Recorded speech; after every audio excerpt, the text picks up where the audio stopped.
Keith Rucker here at VintageMachinery.org. So thought I'd put together a little odds and ends video for you guys, and the main content of this episode is going to be new tool acquisitions. There may be a few other little things I throw in as well, but over the last couple of weeks I've had several items come into the shop. They're either things that I purchased off of eBay, several eBay purchases. I've got several items that I did some swapping, some little horse trading. So had some guys that contacted me saying, hey, I saw you had an extra of this or whatever, would you be interested in trading it? And we worked out a couple little deals there. And also got a few gifts that have come in the mail over the last couple of weeks as well. And so we're going to kind of throw all that together here and show you what's new in the shop. So let's start with the Colt Chuck. So this was actually something that I showed you guys, it's been a couple of months ago. I acquired this nice Colt Chuck that fits onto the big Lodge and Shipley lathe. It's got the D-mount backing here, it fits perfectly. The problem was it didn't come with any collets, and it takes a rather large collet. This is a 22J size collet. And as you can see, it's pretty hefty. This thing goes up to like 2 1/4 inches, 2 1/8 inches. I can't remember the exact size. It's like the maximum bore that you can get on these. So it's a nice, handy size. The problem is that I have discovered that these 22J collets are as rare as hen's teeth. And when you can find them, they seem to be expensive. So I haven't really I've gotten this one collet, and that's it. And I kind of got lucky on this one. This is actually a brand spanking new in the box. It was new old stock that I found. I can't remember where I found it, but I found it on the internet somewhere, and it was marked for like $45. New ones cost about $150, $140, $150 is what new ones are. And you can get them new. They still make these. They're readily available. They're just expensive. And even the used ones that I've seen, I haven't seen many used ones come up like on eBay or what have you, but even the used ones are running like $100 a piece. You know, that has been a limitation on my budget in getting these. But when I saw this one here, this is a 1-inch size. I said, you know what, I'm going to get it. And the main reason is that I was pretty sure that this took a 22J, but I wasn't 100% convinced. And anyway, I wanted to make sure, and sure enough, you know, it fits just fine. So there's a little, well, there it goes. So it fits down in there and screws in here, and you know, it works just great. So I do have at least one size now. That'll tighten up and hold in and pull right in here. But I do have one size. I'm still looking for some more of these guys. If anybody out there has some you want to get rid of, or know where there may be a stash of these at a reasonable price, I don't consider $100 each very reasonable, although I guess that's the going price. Anyway, I did get one. I just kind of want to show you guys that because I am rather excited. So hopefully I'll have a job coming up soon that needs a 1-inch or turning some 1-inch material, and I can give this thing a try and actually put it to use. I wish that I'd had a 7/8 size when I was making the little crescent key plugs. This would have been really nice to have used for that job. But I didn't want to spend $150 just for a quick job that really wasn't going to make that much money. Really just get my money back out of it was all I was after on that. So anyway, very nice Chuck. I'm real happy with it. And we'll keep our eye out for more collets. So the next item here was something I did a little horse trading on. So a couple of weeks ago, Bob Corbs out in California had sent me an email, and he was emailing me in response to the brooch set that I got a couple of weeks ago, and noticed that I had a couple of extra sizes, and one of them happened to be a size that he was looking for a project he was working on, and wanted to know if there was any way I might sell or do some trading for one of those spare brooches that I had. And I said, yeah. So let me kind of know what you got to to trade, and he dug around and came back and said, well, this is something kind of unusual you might be interested in. And what it is it's a Brown and Sharp lathe test indicator, old school tool for basically getting a something centered up like on a 4-jaw chuck and getting it running true back really before you maybe would have had a dial indicator like we use now. So actually Mr. Pete Tublicane did a video on how to use one of these a while back. I'm sure many of you have seen, but it's been a long time since I had even seen one of these, and I was kind of excited to get my hands on one. Not that I think that I would really use it that much, but because it is just an old school tool and just kind of neat. So I did, while I was out at this shop earlier today, I put this up in the lathe and gave a quick demo on how to set it up and use it. This one here is a number 786 Brown and Sharp. It came with a pointer as well as 3 different probes here. So I got a straight one and 2 that are bent. And I think these bent ones are for like doing the inside of a hole. But I would probably mainly use it for just doing a center. So anyway, we'll break to here and go and show you guys how you would set this up and use it on the lathe. So I thought I'd show a quick illustration here of how this center finder for the lathe, this Brown and Sharp center finder, works. So I've got a piece of just scrap metal here that had a center in it, and I've got it in my chuck, and it's of course not running true. It's close, but it's not running true.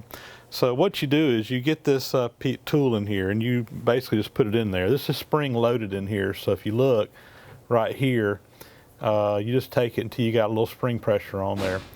And that's going to stick up in this hole. And what you notice is this rod coming out the back is a lot longer than the rod coming in. So as this end down here wobbles back and forth a little bit, the amount of wobble down here is greatly amplified because, I don't know, you got, what is that? That's a 1, 2, 3, 4, 5, 6. That's about a 1 to 8 ratio, roughly, using my precise measurement system there. So, you know, using this, the run out on this end is going to be about 8 times greater than the run out on this end. So you bring up your tailstock, you put a center in there, and you bring up your tailstock. And if you notice, as I turn this, I'm getting run out here. And you can just come in here now and on a 4-jaw chuck, adjust things back and forth until you get the run out taken out. So, you know, this was an old school tool, really used before we had indicators where we could just throw an indicator up on there. It's more or less obsolete now, but it's kind of a cool tool to have in the toolbox, kind of a conversation piece.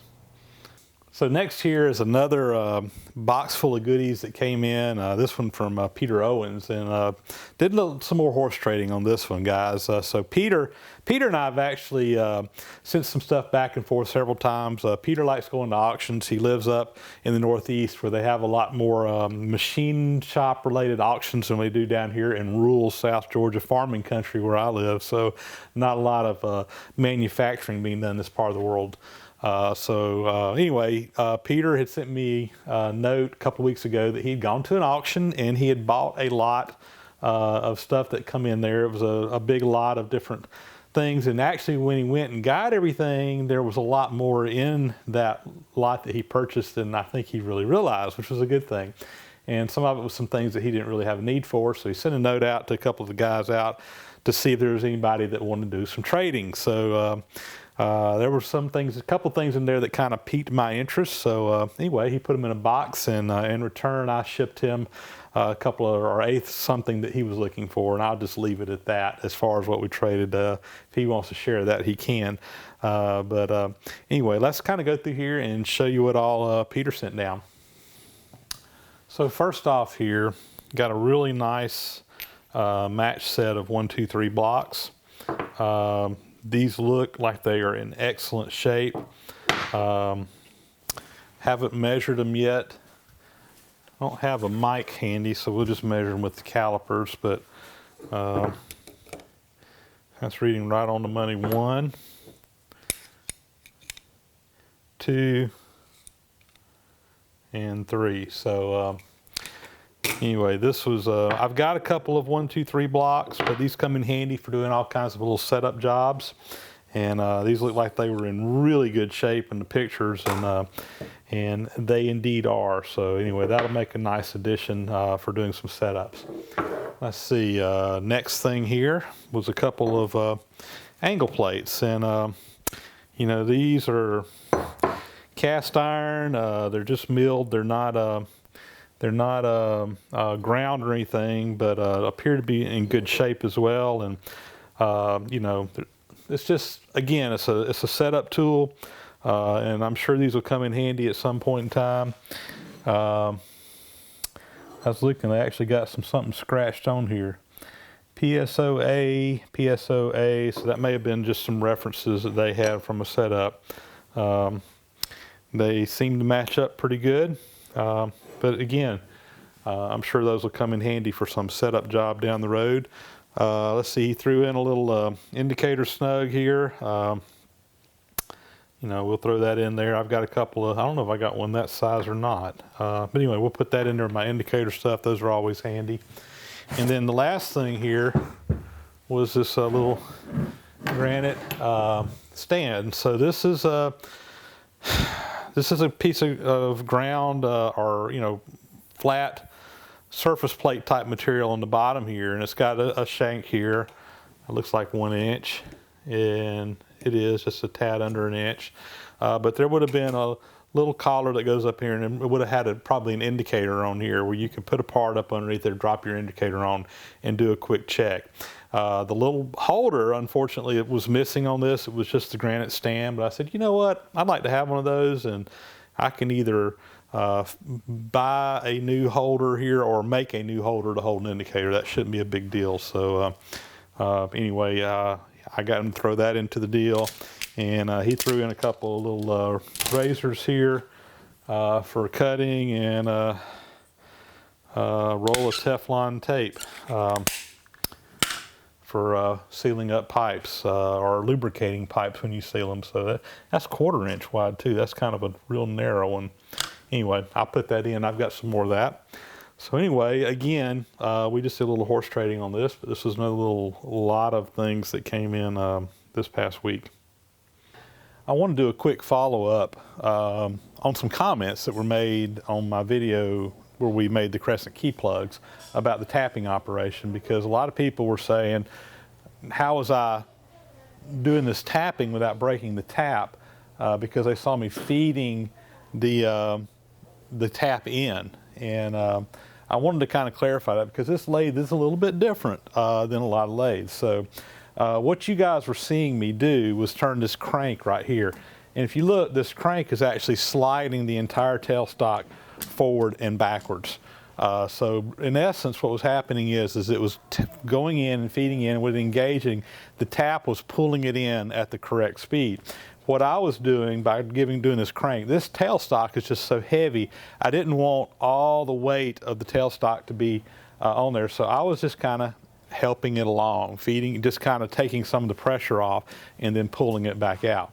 You know, the more typical way of doing your quill is with the crank back here. And if you notice, the tailstock now is stationary and it's feeding in the quill rather than sliding the entire piece forward.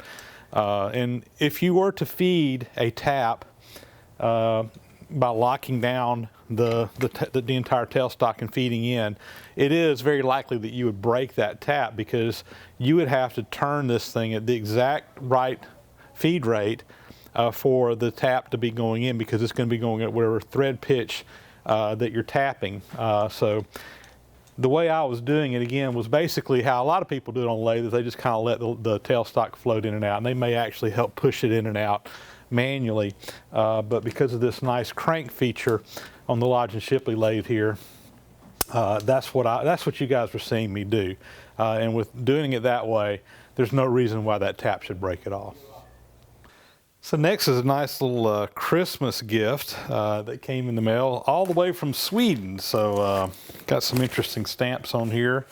Got the customs declaration on there, all that kind of good stuff like you get on overseas mail. So I haven't gotten a whole lot of stuff from overseas, so that's kind of neat to get a little appreciation gift. So this one came from Daniel Jansen, and Daniel lives in Sweden. I believe he's a student over there.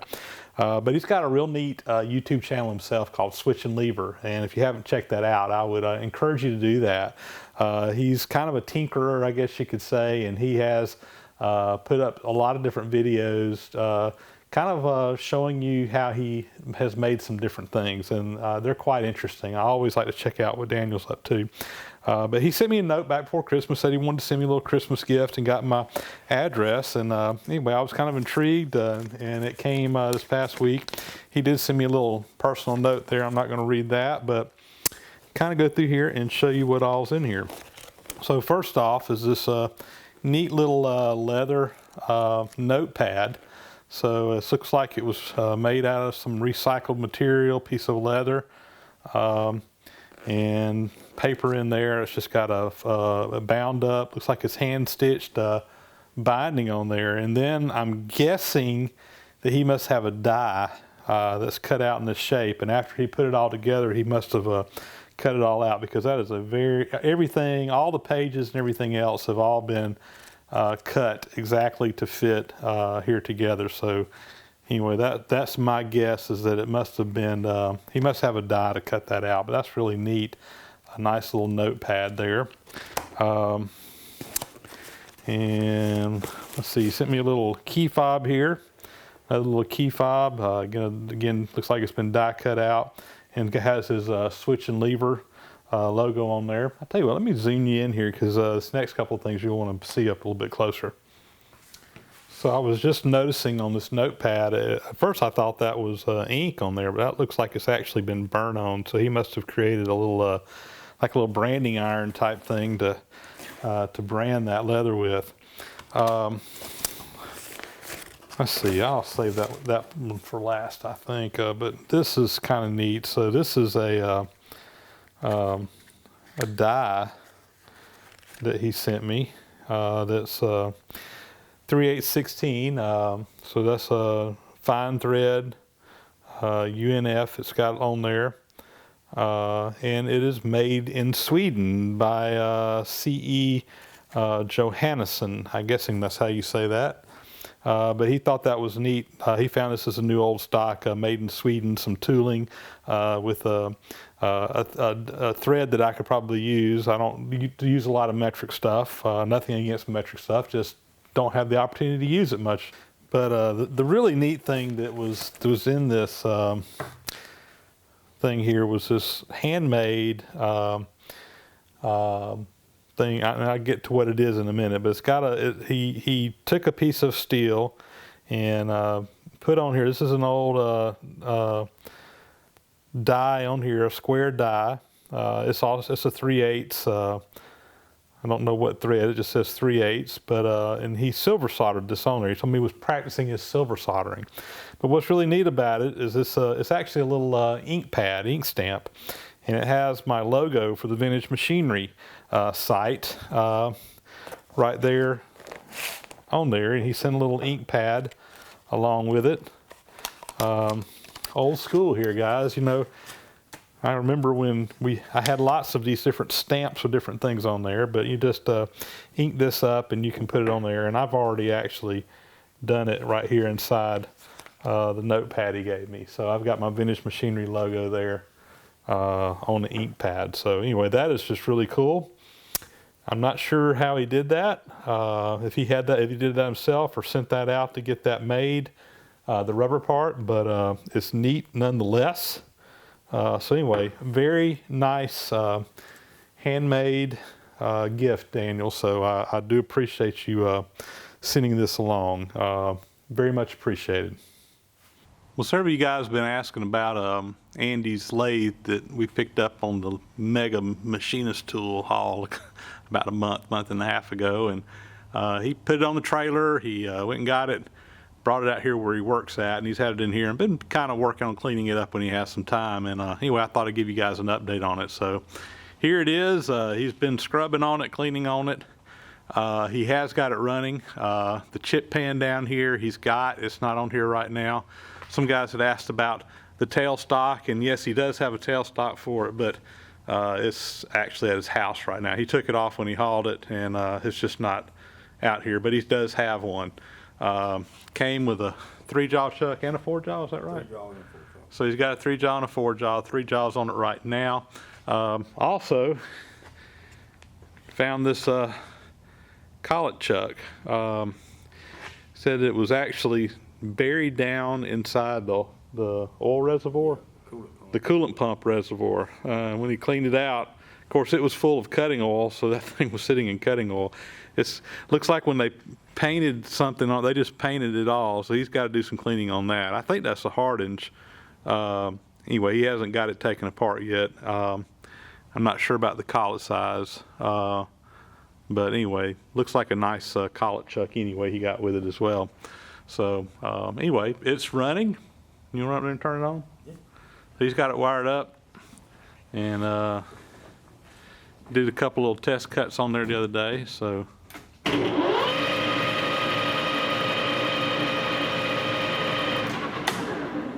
everything seems to be in good order on it. You know, it's paint job on it's not the greatest in the world, but hey, it works. That's the main thing. Came with a little tool post here. Not sure what size that is, but looks like an import. I don't think it's an Aloris, but we'll get the job done. That's the main thing. So anyway, I thought you guys would enjoy seeing the update on the LeBlond Regal lathe here. Wanted to follow up on another little thing here. So in one of my last videos I did, which was on the tools that I got from my wife's grandfather, I'd shown you guys a bunch of taps that I picked up, and I made the comment when I got these that they were almost all fine thread, which I thought was kind of unusual.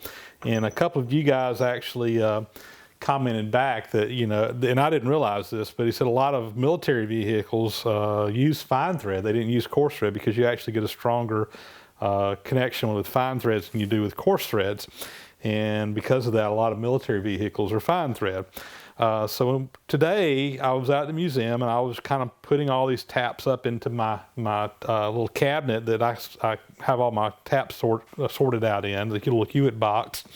And I started realizing something pretty quick, that these were not standard size, even fine threads. And I got to look, and some of these are standard. That one right there is just a regular one, but I had, my box was full. But a lot of these fine thread ones here, got to looking at them, and they're marked. Well, that one there's not. Okay, here we go. So like, for example, this is a 3/4 20 thread size here. And besides it, it says NEF. So, you know, a lot of times you'll see, you know, for a coarse thread, it's just a NC. For a fine thread, it's an NF.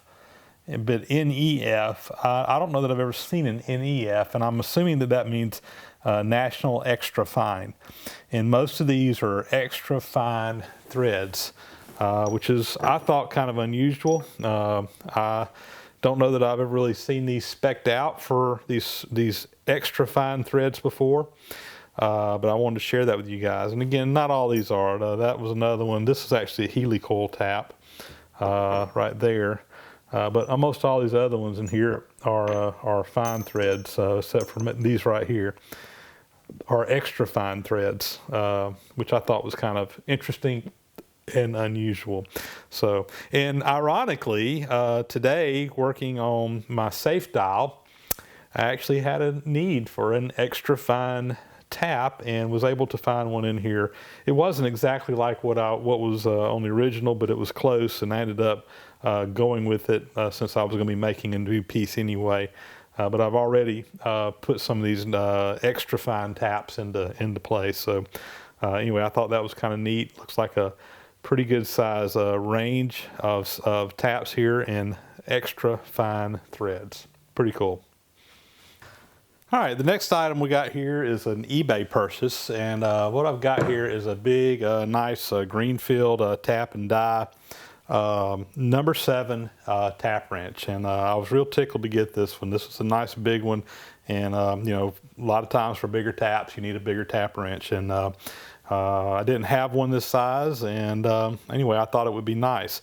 I have to admit that over the last couple of months I've really kind of taken a liking to these Greenfield Tap and Die tap wrenches, and I've picked up a few. So, you know, that was my number 7. This number 6 was one that came in the John Schleich toolbox that I purchased a while back, and this number 5 here is one that I picked up at the swap meet, the automotive swap meet down in Moultrie, Georgia a couple of months ago.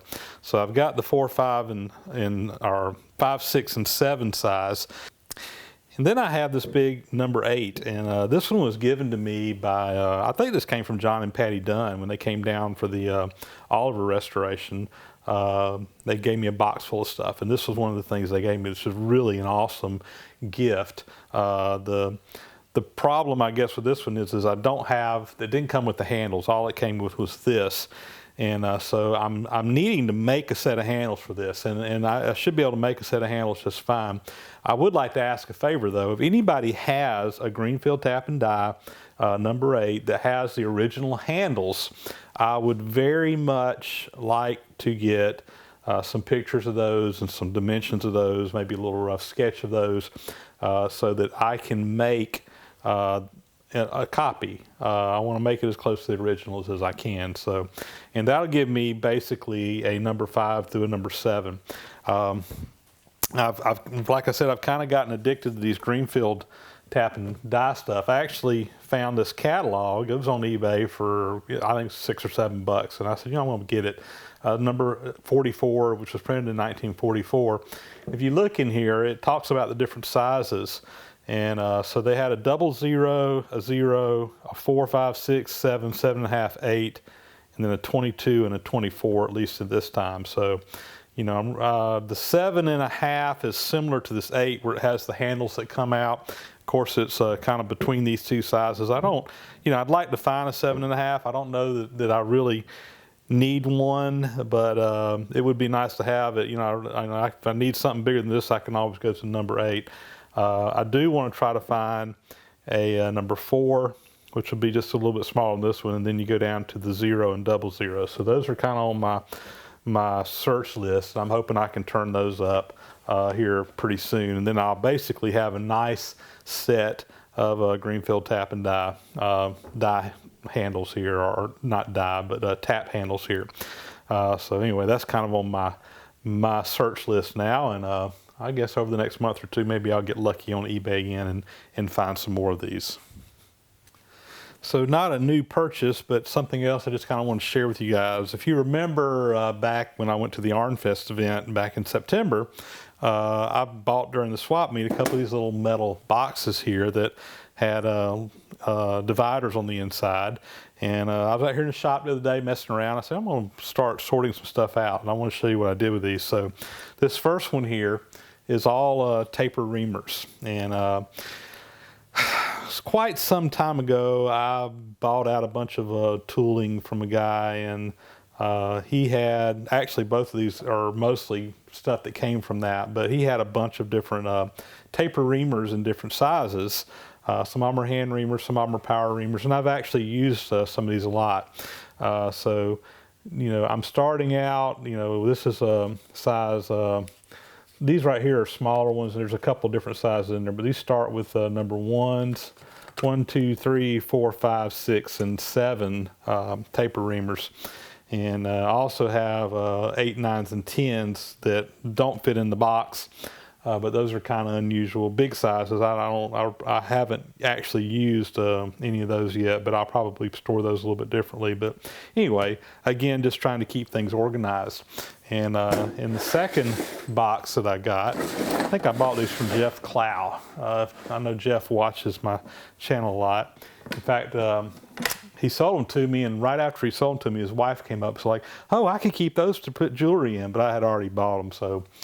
Sorry, Kim, I'm putting them to use here. But this next one here is also kind of all sorted out. And these are all little mills for cutting woodruff keys in different sizes. And again, when I bought that lot of tools from that guy, there was a bunch of these different sizes in there. So I've got all these kind of mostly sorted out here until we get over here, and these are just kind of all miscellaneous. So I actually had to take all the dividers out of this one that I didn't use and use them over here, and I still didn't have enough dividers. I guess I could cut some out of a piece of sheet metal or something and put in there and sort these out a little bit more. But anyway, I've got all my woodruff key cutters now organized, which I'm kind of excited about, because before they were all just kind of in a box and I had to dig through them. And anyway, these are all nice and organized. So anyway, I thought I'd show you that.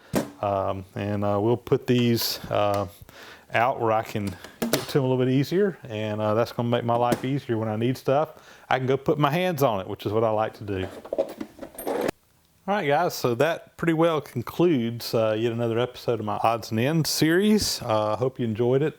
As always, feel free to leave me some comments. Love to hear from you guys. Love to hear what's on your mind. Love to get some feedback from you about what we're doing, and comments about any of these tools that you saw tonight. And you know, if you're not a subscriber already, I'd like to ask you to subscribe. Please subscribe to my channel, and you can get a little note when we post a new video and see what's going on. We can continue to try to bring more interesting videos to you guys. Thank you to all you, my many subscribers out there. I really, really appreciate everything you guys do. I get a lot of enjoyment out of hearing from you guys, and just being able to do these videos and share some stuff with you. Thanks a lot.